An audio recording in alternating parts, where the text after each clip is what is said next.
Bismillahirrahmanirrahim. Assalamualaikum warahmatullahi wabarakatuh. Alhamdulillahilladzi bitaqarrubih wiladatus sakinatil qalbiyah. Wassalatu wassalamu ala man lahu uswatun hasanah. Ashhadu an la ilaha illallah wahdahu la syarika lah. Wa ashhadu anna Muhammadan abduhu wa rasuluh. Qala Allah subhanahu a'udzu billahi minasyaitonir rajim. Bismillahirrahmanirrahim. Inna a'tainakal kautsar fashalli li rabbika wanhar inna syani'aka huwal abtar. Allahumma rabbi syrah li sadri wa yassir li amri wahlul 'uqdatam min lisani yafqahu qawli, amma ba'd. Puji syukur hanya milik Allah Subhanahu wa ta'ala sebagai pembentang kenikmatan tanpa tara, sebagai pencipta kita manusia, mematikan kita nanti, menghidupkan dari kubur menuju padang mahsyar, dan pada akhirnya kita akan dihisab oleh Allah Subhanahu wa ta'ala atas seluruh perbuatan yang pernah kita lakukan di dunia. Oleh karena itu, syukur harus kita jalankan semaksimal mungkin dengan pemaknaan ta'atun kamilah, melaksanakan ketaatan yang sempurna. Salawat salam semoga terlimpah kepada Nabi kita Muhammad SAW yang kita bersama menginginkan syafaat darinya, juga keluarga, para sahabat dan para pengikutnya hingga akhir zaman, dan mudah-mudahan kita akan menjadi pihak yang senantiasa dicintai karena kita mencintai baginda Rasulullah Sallallahu Alaihi Wasallam. Saudara-saudaraku yang dirahmati oleh Allah Subhanahu Wa Taala, di saat ini kita akan menyampaikan tentang satu kisah nyata yang diabadikan oleh Allah Subhanahu Wa Taala dalam Al-Quran. Kisah tentang dua sosok manusia hebat. Seorang ayah dan putra. Seorang ayah bernama Nabi Ibrahim alaihissalam dan seorang putranya namanya Ismail. Dua sosok ini adalah manusia yang sangat luar biasa dahsyatnya. Betapa tidak? Karena memang keduanya adalah ditakdirkan sebagai manusia-manusia yang betul-betul pada akhirnya memiliki ketundukan yang luar biasa kepada Allah Subhanahu wa taala.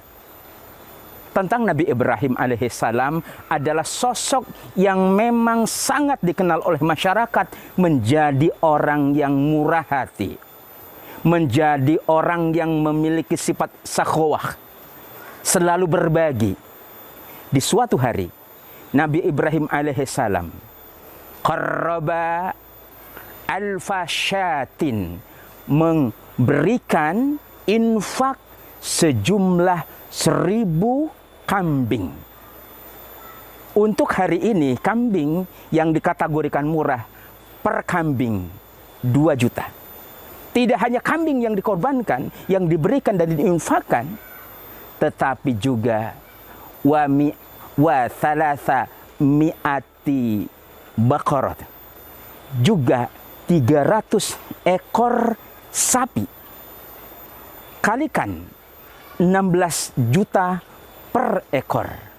Rupanya tidak hanya sebatas kambing dan sapi yang diberikan kepada masyarakat, tetapi juga mi'ata badanatin, 100 unta.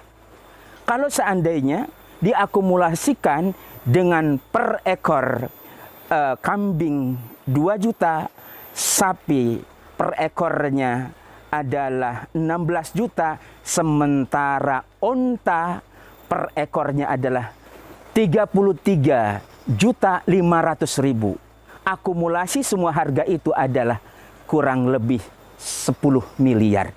Ini merupakan satu pengorbanan yang sangat luar biasa. Pertanyaannya untuk hari ini, siapakah gerangan orang yang memiliki kekayaan, hartanya triliunan, mengorbankan, memberikan hartanya kepada orang-orang layak untuk diberi? Saya hampir yakin sangat sulit untuk menjumpai orang setara beliau Nabi Ibrahim alaihissalam. Sehingga di dalam kisah itu dikatakan fata'ajaban nasu, maka masyarakat dengan apa yang dikorbankan oleh Nabi Ibrahim merasa kagum, tapi ternyata tidak sebatas manusia dan masyarakat yang merasa kagum, tetapi wal malaikatu bidzalik, sejumlah para malaikat pun betul-betul merasa kagum dengan apa yang dilakukan oleh Nabi Ibrahim. Saudara-saudaraku yang dirahmati Allah Subhanahu wa taala, bagaimana komentar dari Nabi Ibrahim atas pengorbanannya yang begitu dahsyat, sekitar kurang lebih 10 miliar? Beliau berucap dengan ungkapan kata-kata, kullu ma tuqarriba bihi, segala sesuatu yang memang bisa dijadikan sebagai media untuk mendekatkan diri kepada Allah Subhanahu wa taala, laisa bisyai'in 'indi, untukku itu harganya murah, remeh-temeh, kecil buat diriku. Tetapi ungkapan ini bukan menunjukkan bahwa beliau sombong, tidak seperti orang-orang hari ini. Itu menunjukkan bahwa beliau menjadikan dunia ini sangat tidak ada harganya. Bahkan dilanjutkan dengan ungkapan beliau, tidak hanya sebatas mengatakan kullu ma tuqarriba bihi laisa bisyai'in 'indi, segala sesuatu yang bisa dijadikan sebagai media untuk mendekatkan diri kepada Allah Subhanahu wa taala, semuanya aku anggap kecil. Bahkan ungkapan berikutnya mengatakan, walau kana libnun, seandainya aku sampai punya satu saja anak laki-laki, la azbahannahu fisabilillah, aku siap untuk menyembelih anakku di jalan Allah, wa ataqarrabu bihi, dan aku akan jadikan penyembelihan itu sebagai sebuah media untuk mendekatkan diri kepada Allah Subhanahu wa taala. Saudara-saudaraku, manusia, kata Rasulullah sallallahu alaihi wasallam, al-insan mahallul khata wa nisyan, manusia itu tempatnya salah dan tempatnya lupa. Rupanya Nabi Ibrahim pun terkena apa yang disabdakan baginda Rasulullah sallallahu alaihi wasallam. Mado zamanun, ya berlalu masa, lupalah Nabi Ibrahim kepada apa yang disampaikan di hadapan masyarakat dan di hadapan para malaikat. Tentu ini adalah kategori nazar kepada Allah Subhanahu wa taala. Sampai di sebuah malam ada suara dengan ungkapan aufi binadharik, laksanakanlah nazarmu. Malam berikutnya ada tambahan kata, ya Ibrahimu, wahai Ibrahim, aufi binadhrik, laksanakanlah nazarmu.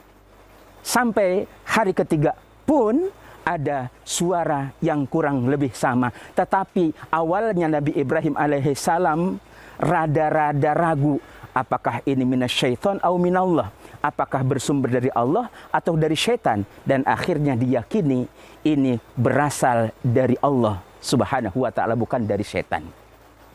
Kemudian beliau ja'a ilal ardil muqaddasah, beliau pergi ke ardil muqaddasah yang sekarang ini adalah Syam atau Palestina. Lalu di situ beliau sa'ala rabbahu, meminta kepada Allah Subhanahu wa ta'ala seorang anak laki-laki. Fa'ajaballahu, maka Allah Subhanahu wa ta'ala mengijabah keinginannya itu. Fabasyarahu, maka diberikan kabar gembira Nabi Ibrahim oleh Allah Subhanahu wa ta'ala bil waladi, dengan akan diberikannya seorang anak, waladathu ummuhu, yang akan dilahirkan oleh istrinya, oleh ibu si anak ini. Singkat cerita, tumbuhlah Nabi Ismail sampai pada akhirnya hingga usia tertentu Nabi Ibrahim akhirnya mendapatkan sebuah kata-kata dari Allah Subhanahu wa ta'ala, seraya Allah mengingatkan Nabi Ibrahim tentang nazarnya itu, sehingga turunlah ayat yang mengungkapkan a'udzubillahi minasyaitonirrajim, bismillahirrahmanirrahim, ya bunayya, wahai anakku, ini arafil manam, sesungguhnya aku benar-benar melihatmu dalam tidur, anni azbahuk, aku akan menyembelihmu, fanzur madza taro, coba perhatikan bagaimana pendapatmu. Allahu Akbar. Disampaikan ungkapan ini kepada putranya yang memang kehadiran Ismail sangat dinantikan oleh Nabi Ibrahim. Tapi nampak dari apa yang disampaikan oleh Nabi Ibrahim alaihissalam tak ada indikasi muncul manusiawi. Anaknya pun luar biasa dahsyatnya. Setelah mendapati informasi dari sang ayah seperti itu, bahwa dirinya akan disembelih oleh ayahnya, yakinilah oleh kita, Nabi Ibrahim cinta kepada putranya dan sebaliknya. Tapi sambutan dari putranya tidak banyak pertimbangan. Ya abati fa'al ma tu'mar, satajiduni insyaallah minas sabirin. Ayah, lakukan saja yang memang diperintahkan kepadamu. Jangan khawatir ayah, satajiduni insyaallah minas sabirin. Kau akan mendapati aku dalam keadaan terkategori orang yang sabar. Jangan khawatir, lakukan saja. Allahu Akbar. Ini adalah merupakan sebuah komunikasi yang sangat dahsyat. Sebuah pengorbanan yang sangat luar biasa dahsyatnya dibandingkan dengan alam semesta. Pengorbanan ini nggak ada apa-apanya alam semesta dibandingkan dengan pengorbanan anak dan orang ayah.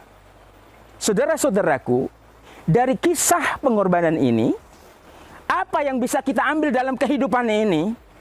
Tentu pertanyaannya adalah, apa yang sudah kita korbankan untuk Allah? Apa yang sudah kita korbankan untuk Rasul? Apa yang kita sudah korbankan untuk Islam? Ini pertanyaan penting. Bagaimana kondisi mereka-mereka yang menjadi orang yang dititip harta? Jangan sampai harta yang Anda miliki menjadikan Anda jauh dari Allah Subhanahu wa Ta'ala. Jadikanlah harta itu sebagaimana Nabi Ibrahim mengorbankan harta saat di dalam cerita itu 10 miliar. Allahu Akbar.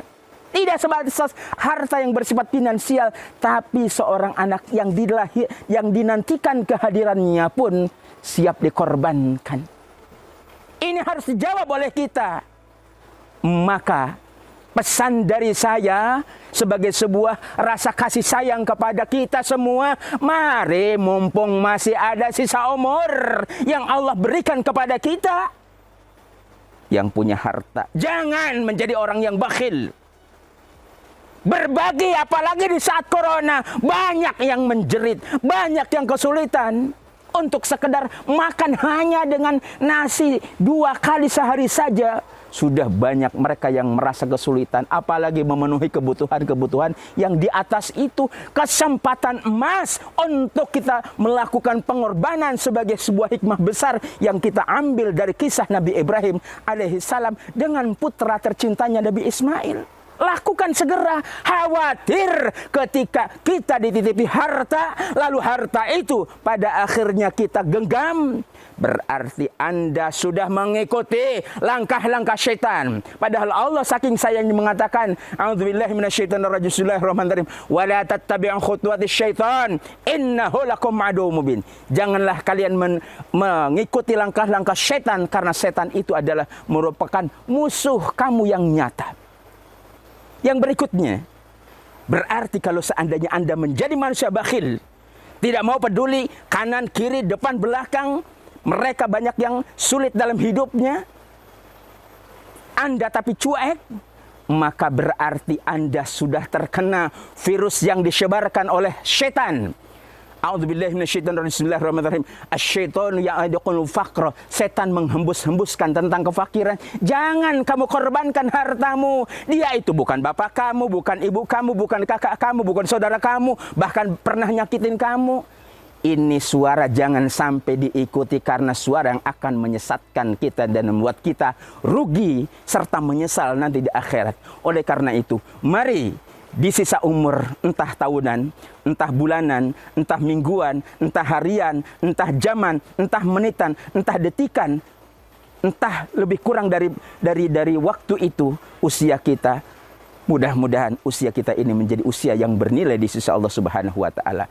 Islam sampai hari ini belum tegak bersama-sama. Mari berjalan dengan orang yang tengah menegakkan Islam, sehingga kejayaan Islam kembali akan muncul, kejayaan Islam kembali akan terlahir mudah-mudahan atas perjuangan kita semua, sehingga ketika muncul sistem pemerintahan yang namanya khilafah, inilah yang akan bisa menyelesaikan seluruh problematika yang ada dan kita rasa di dunia. Semoga apa yang disampaikan bermanfaat. Atas kekurangannya mohon maaf.